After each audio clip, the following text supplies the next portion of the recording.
즐거운 명절 추석입니다. 여러분 잘 보내고 계시죠? 명절은 우리에게 힐링의 시간입니다.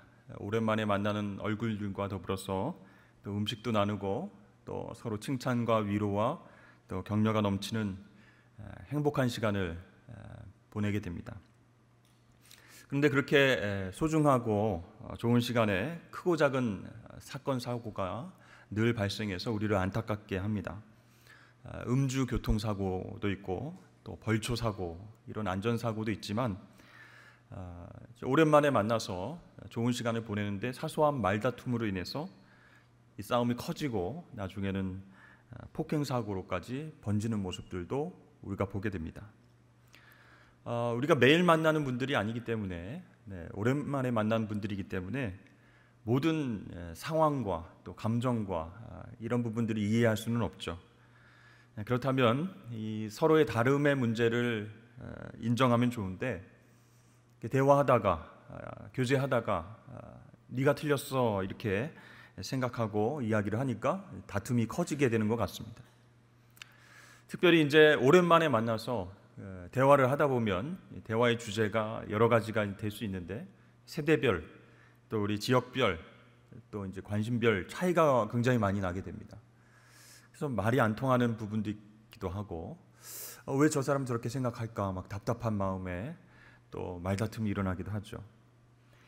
그래서 여러분, 나하고 다른 부분이 조금 있어도 일리가 있다, 일리가 있습니다 이렇게 넘어가면 좋은데, 상대방을 이렇게 설득시키려고 하니까 문제가 생기게 되는 거예요. 당신 틀렸습니다, 내 말을 잘 들어보십시오 하면서 설득시키고 가르치려고 하는 그런 태도 때문에 오랜만에 만난 사람들과 이렇게 다툼이 있게 되는 것이죠. 여러분, 현대 사회가 바빠지고 또 힘들어질수록 나를 지키려고 하는 경향이 커지죠.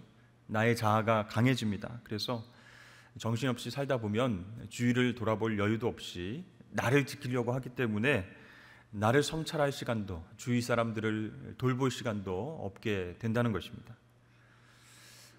지난 대선에서 발견된 특이한 점이 하나 있었는데요. 유권자들 중에서 이대남, 이대녀가 부각되었다라는 것입니다. 그래서 처음에는 이대 다니는 남자인가 이대 다니는 여자인가 했는데, 그게 아니고 젊은 층이죠. 20대 남녀를 가리키는 그런 말이었습니다. 20대 남녀를 뜻하는 이 젊은 층들이 투표의 변수가 되었다는 것이죠. 그래서 일부 정치인들은 표가 될 만한 쪽에 선심성 공약을 남발했습니다. 그래서 이 선거 기간 중에 젊은 남성, 젊은 여성들 이렇게 나뉘어지면서 어떻게 보면 남성 혐오, 여성 혐오의 모습으로 드러나기도 했습니다. 여러분, 혐오는 무슨 뜻입니까? 싫어하고 미워함, 그런 뜻을 가지고 있는 단어인데요. 그 혐오의 대상이 굉장히 광범위합니다.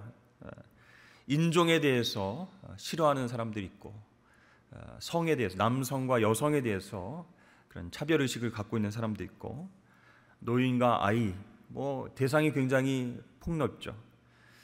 그런데 이런 혐오가 거론이 될 때에 포비아라고 하는 표현이 같이 사용이 됩니다. 공포, 공포심, 두려움 이런 것인데요. 그 이유는 이 혐오라는 것이 일종의 정신병리학적인 현상이고 다른 사람들에게 공포심을 줄 수 있는 것이다 라는 것이죠. 그래서 인종을 혐오하는 것은 제노포비아 이렇게 얘기하고, 여성을 혐오하는 것은 자이노포비아 이렇게 부르기도 합니다.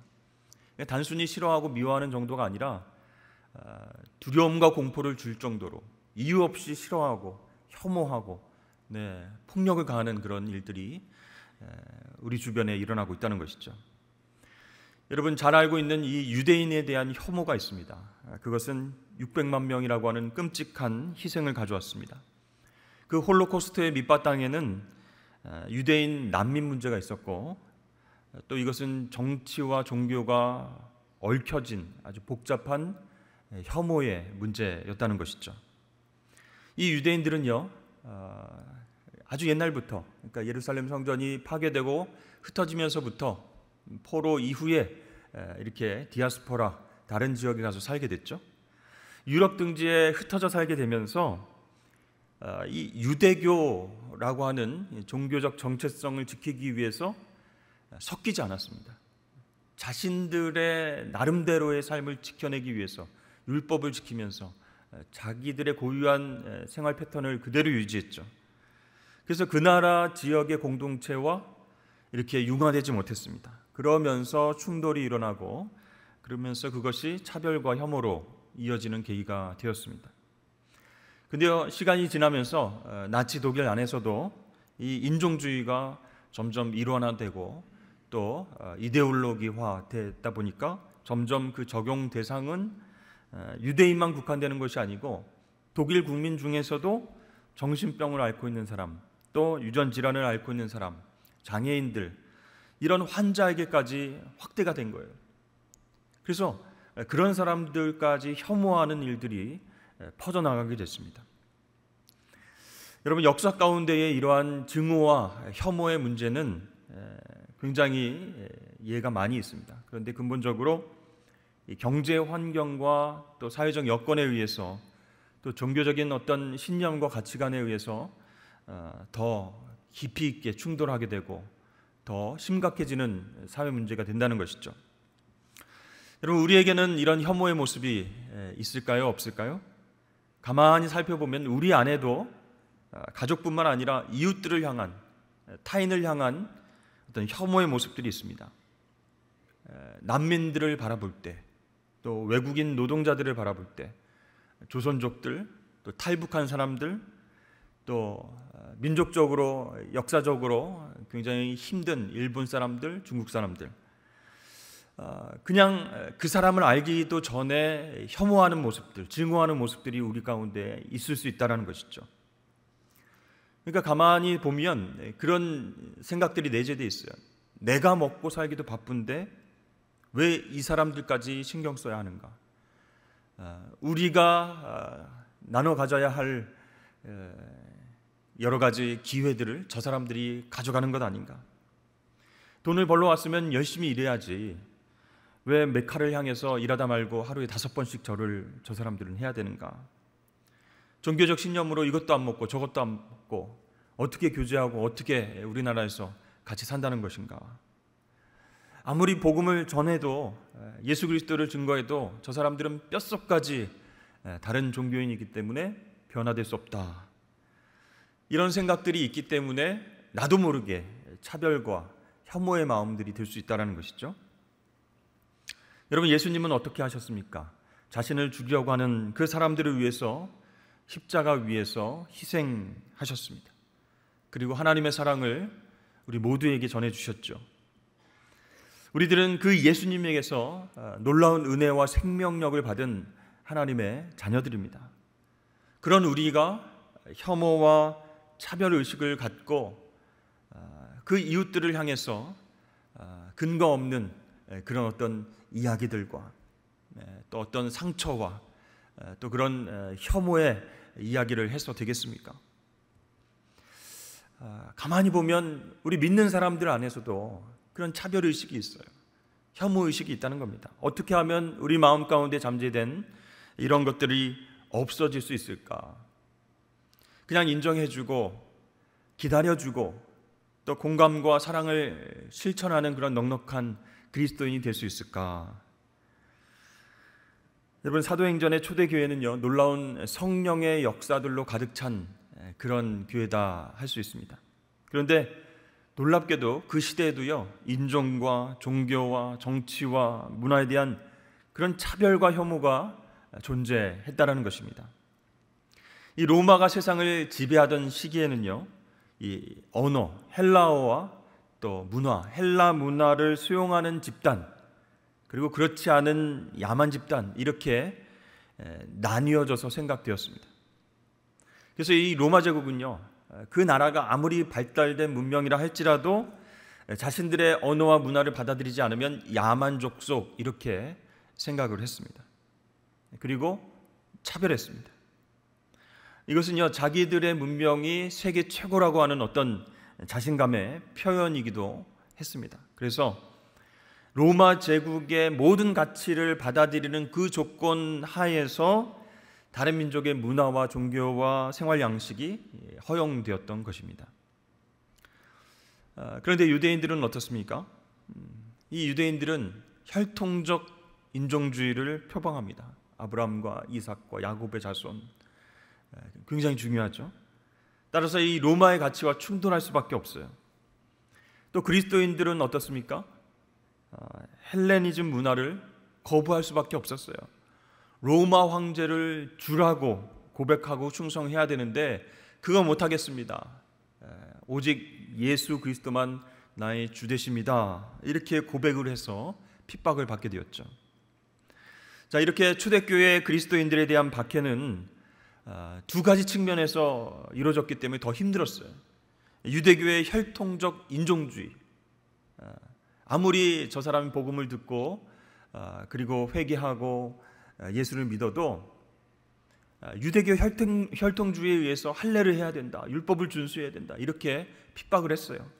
또 로마 제국의 헬레니즘 문화를 강요했습니다. 그래서 황제를 숭배하라 이렇게 명령을 했었죠. 그래서 초대교회는 정말 성령의 역사로 너무나 기쁘고 감사한 그런 어떤 부흥과 성장의 역사가 있었지만 그 이면에는 너무나 힘든 혐오와 차별과 고통이 있었다라는 것이죠. 여러분, 그러나 성령의 역사는 이 모든 벽을 뛰어넘게 하신 줄로 믿습니다. 유대의 인종주의를 뛰어넘게 하시고 로마의 통치 아래서도 복음 앞에서 차별 없는 그 하나님의 사랑이 퍼져나가도록 성령께서 역사하셨어요. 그 성령의 역사가 기록된 책이 바로 사도행전입니다. 여러분, 구약 성경에도 보면 여러 차별과 혐오의 모습들이 나와 있죠. 그런데 창세기 보면 셈, 함, 야벳 형제 사이입니다. 유대인에게 있어서 블레셋이 정말 숙적이고 가나안 족속이 원수이지만 쭉 노아 시대로 올라가면 다 형제라는 거예요. 그런 동족 의식이 있습니다. 그래서 유다와 에돔과의 관계, 유다와 암몬과의 관계, 유다와 모압과의 관계, 이 적대 관계를 쭉 겪으면서도 성경은 야곱과 에서가 화해의 포옹으로 제외했던 형제다라는 것을 강조하고 있는 것이죠.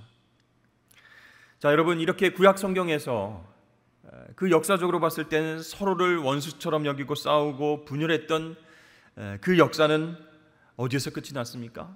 십자가 위에서 화해를 이루신 예수님의 순종으로 끝이 난 줄로 믿습니다. 그래서 모든 저주와 혐오와 차별은 예수 그리스도 십자가의 죽음으로 그 시효가 끝이 나게 된 줄로 믿습니다. 여러분, 하나님 어린 양 예수 그리스도는요, 이 율법의 저주에서 이스라엘을 속량하시고 온 열방도 속량하셨습니다. 베드로전서의 말씀은 구약 성경 안에서 다른 사람에게 대한 어떤 혐오와 저주와 편견과 차별의 고리가 어떻게 끊어졌는지 우리에게 잘 보여주고 있습니다. 베드로전서 2장 21절부터 24절까지 말씀을 보겠습니다. 이를 위하여 너희가 부르심을 받았으니 그리스도도 너희를 위하여 고난을 받으사 너에게 본을 끼쳐 그 자취를 따라오게 하려 하셨느니라. 그는 죄를 범하지 아니하시고 그 입에 거짓도 없으시며 욕을 당하시되 맞대어 욕하지 아니하시고 고난을 당하시되 위협하지 아니하시고 오직 공의로 심판하시는 이에게 부탁하시며 친히 나무에 달려 그 몸으로 우리 죄를 담당하셨으니 이는 우리로 죄에 대하여 죽고 의에 대하여 살게 하려 하심이라. 그가 채찍에 맞음으로 너희는 나음을 얻었나니 너희가 전에는 양과 같이 길을 잃었더니 이제는 너희 영혼의 목자와 감독 되신 이에게 돌아왔느니라. 아멘. 여러분, 이 말씀을 보면 나사렛 예수 그리스도가 그동안의 모든 증오와 혐오와 차별과 저주를 십자가의 대속으로 끊으셨다라고 말씀합니다. 전에는 그래서 우리가 길을 잃고 헤매었지만 이제는 어떻게 해요? 하나님께로 돌아온 자녀가 되었다. 서로 화합하고 하나 될 수 있는 길이 열렸다라는 것이에요. 그렇습니다.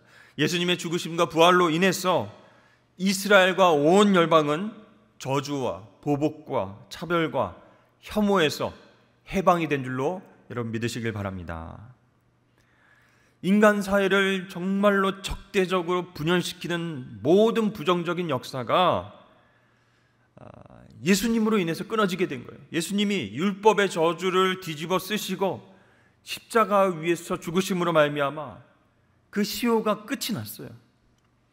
그래서 사도 바울은 누구든지 세례를 받은 자는 그리스도로 옷 입었고 유대인이나 헬라인이나 종이나 자유인이나 남자나 여자나 다 그리스도 안에서 하나다, 이렇게 바울이 선포했습니다.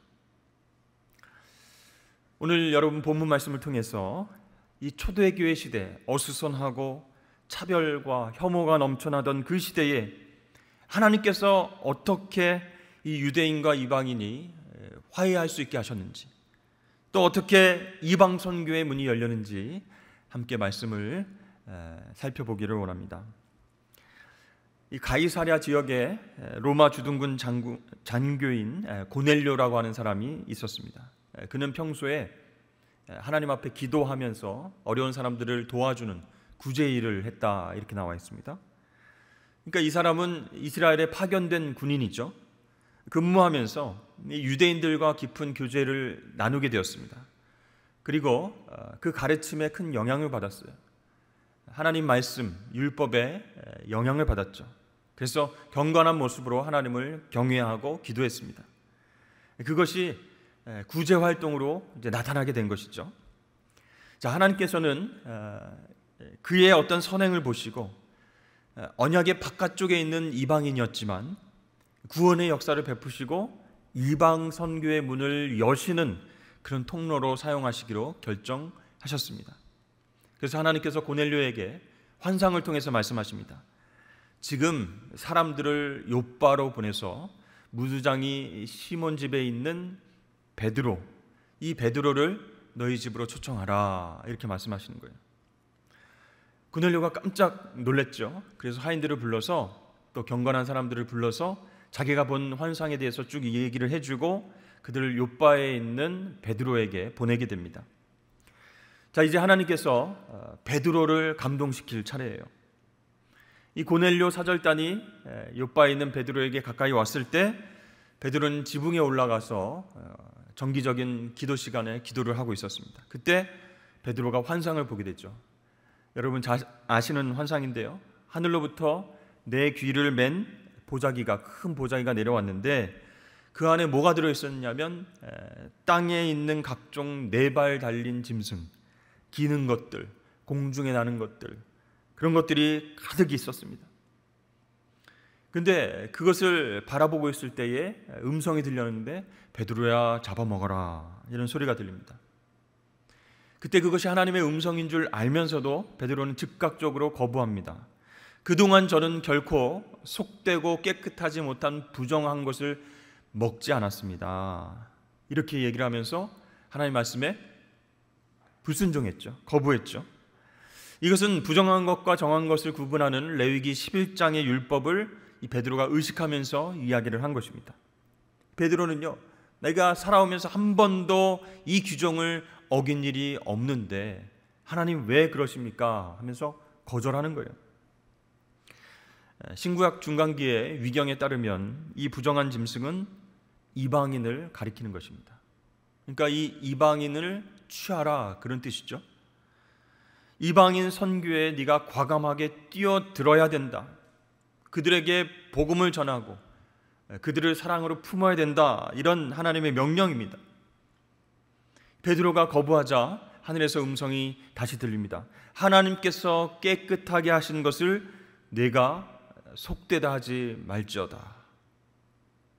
근데요, 이 하나님의 강력한 말씀에도 불구하고 베드로는 그때까지만 해도 거절합니다. 가만히 보면 이 베드로가 얼마나 꼼꼼하고 신실한 율법 준수자였는지, 얼마나 보수적이고 아주 철저한 율법주의자였는지 우리가 알 수 있죠. 세 번째 똑같은 환상과 음성을 듣고 그 보자기는 이제 하늘로 이제 올라가게 되는 것이죠.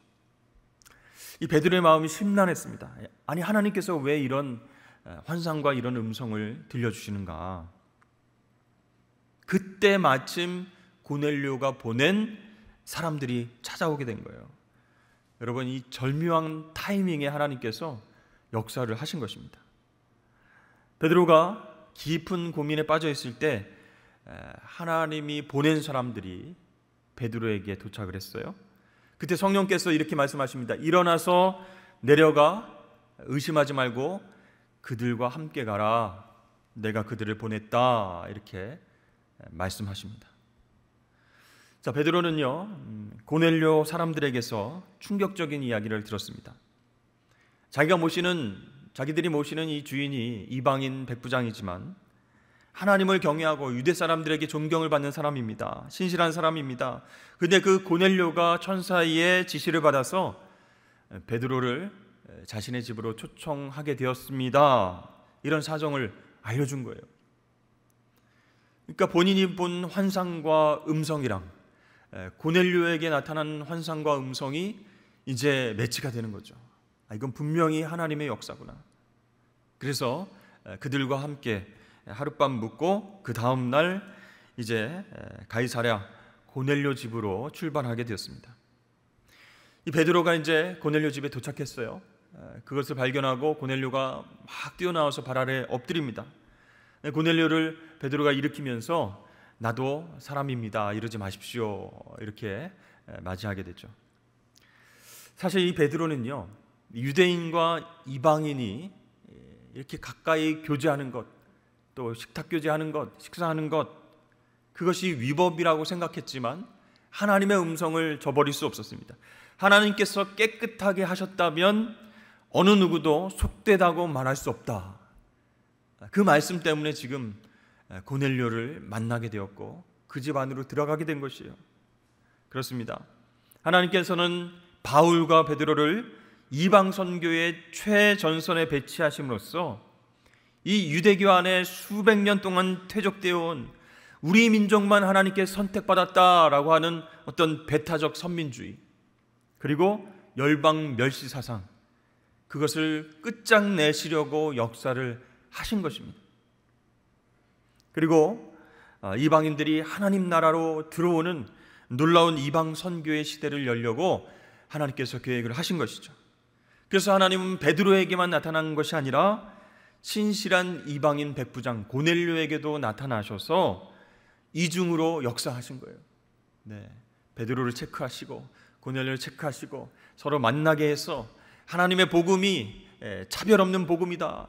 혐오와 배제와 차별이 넘쳐나는 그 시대 가운데에 하나님의 은혜의 복음이 얼마나 큰 능력이 있는지를 보여주게 하시기 위해서 그렇게 역사하셨습니다.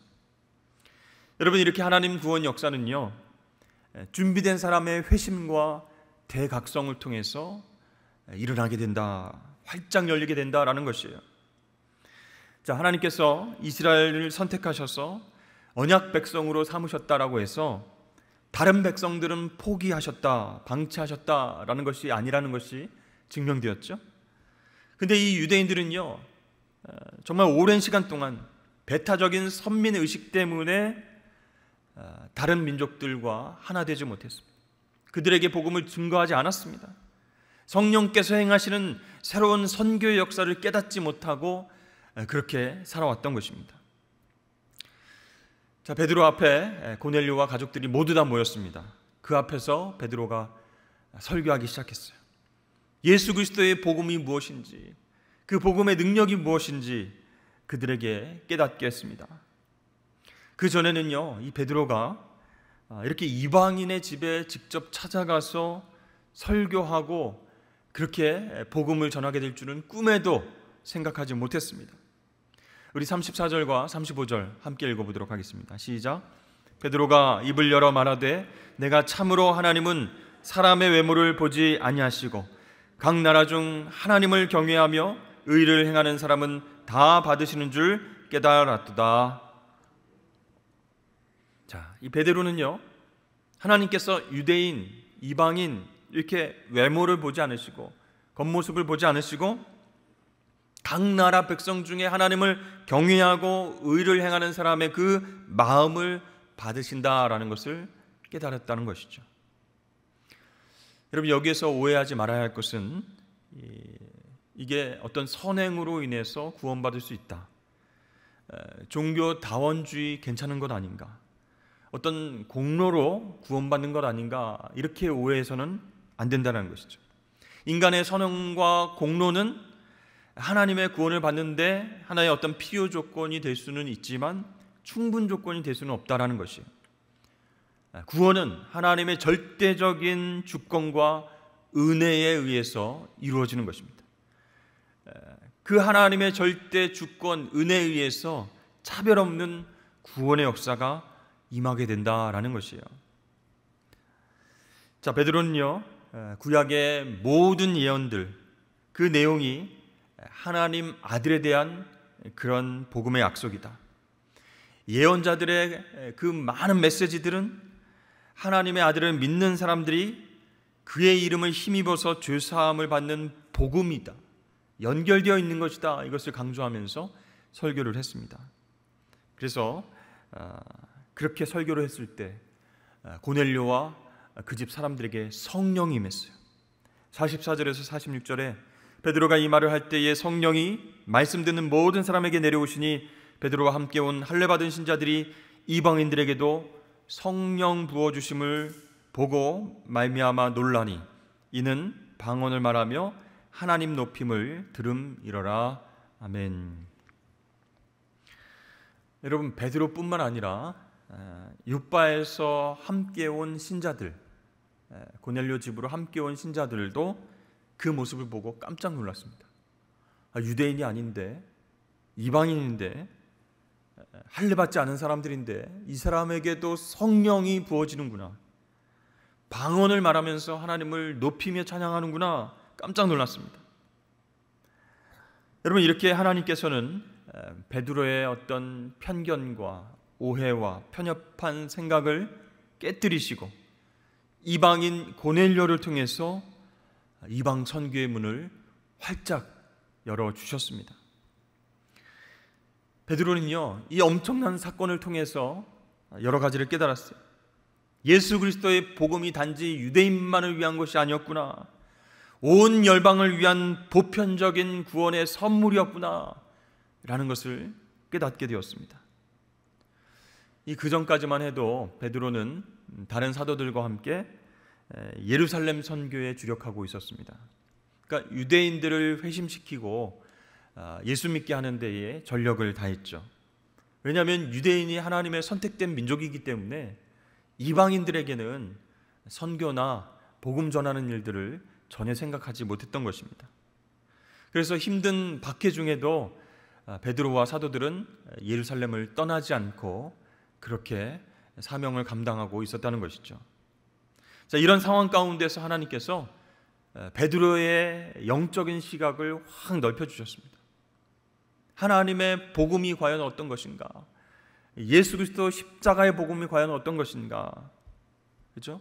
편협한 아주 유대인들을 위한 그런 복음이 아니라 온 열방을 위한 하나님의 놀라운 계획이었다라는 것을 깨닫게 되었습니다. 여러분, 베드로가 머물렀던 장소가 어디죠? 오늘 말씀해 보니까 욥바 이렇게 나와 있죠. 누가 생각납니까? 구약 선지자 중에서 요나가 생각나는 장소입니다. 그러니까 요나의 불순종이 생각나는 그 장소 욥바에서 베드로가 머무르고 있었습니다. 그러니까 요나는 어떻게 했어요? 니느웨 사람들, 이방 사람들, 구원받을 가치가 없는 사람들, 심판을 다 받아가지고 없어져야 할 종족들, 이렇게 생각한 요나 선지자, 하나님 명령에 불순종해서 다시스행을 선택했던 그런 장소죠. 항구입니다. 자, 그곳에서 하나님이 다시 베드로를 부르고 계신다라는 것은 굉장히 재밌다라는 생각이 드는 것이죠. 그러니까 우리 생각에 이 베드로는 요나하고는 다르게 과연 하나님 말씀에 순종하게 될 것인가, 계속 불순종할 것인가, 부정하다고 생각하는 짐승들 내가 받아들이지 못하겠습니다, 먹지 못하겠습니다 라고 하는 것은 율법에 비춰서 보면 그들에게 복음을 증거할 필요는 없습니다. 이런 불순종이 있거든요. 처음에는 이 베드로도 하늘에서 내려온 부정한 짐승들을 보고 하나님 명령에 거부했습니다. 저항했습니다. 정말로 완고적이고 보수적인 신앙을 갖고 있었기 때문에 이방인들과 접촉하고 식탁 교제를 나눌 수 없다 이렇게 생각했죠. 그러나 고넬료 가정을 방문해서 그곳에서 일어난 하나님의 주권적인 사건, 성령 세례를 목격한 이후에 드디어 영적인 눈이 확 열리게 되었습니다. 모세의 율법을 지키지 못했을 뿐만 아니라 할례도 받지 못한 그런 사람들까지도 하나님께서 어떻게 해요? 성령 세례로 깨끗하게 해주셨다. 그걸 직접 목격한 거예요. 직접 본 것이에요. 베드로는 복음을 전하는 자였지만 복음 안에서 다시 깨지게 된 것입니다.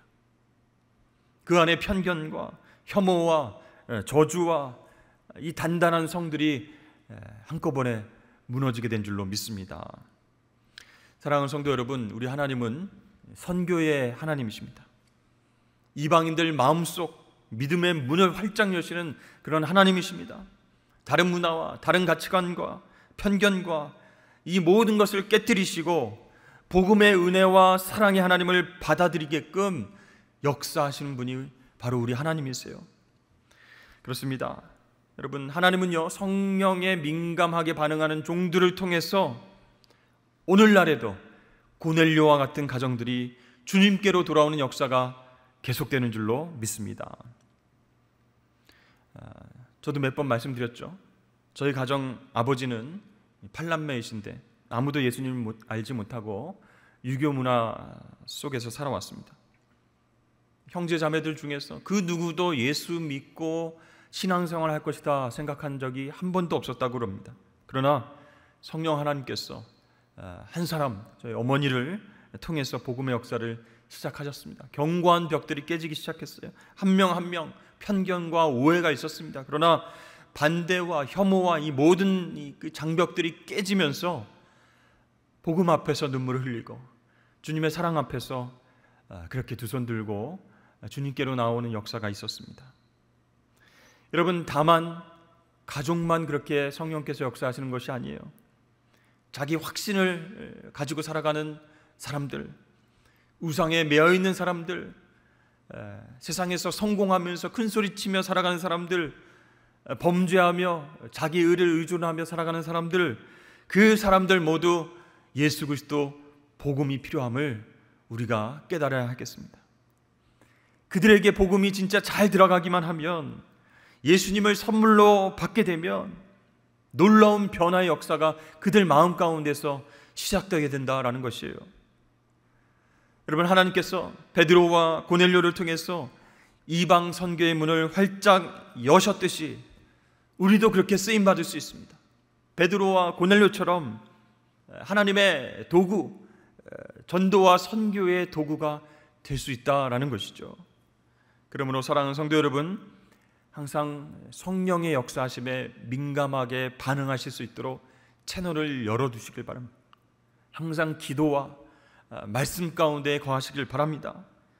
그렇게 되면 나와 다른 사람들을 향해서 긍휼히 여기는 마음이 생기게 되는 거예요.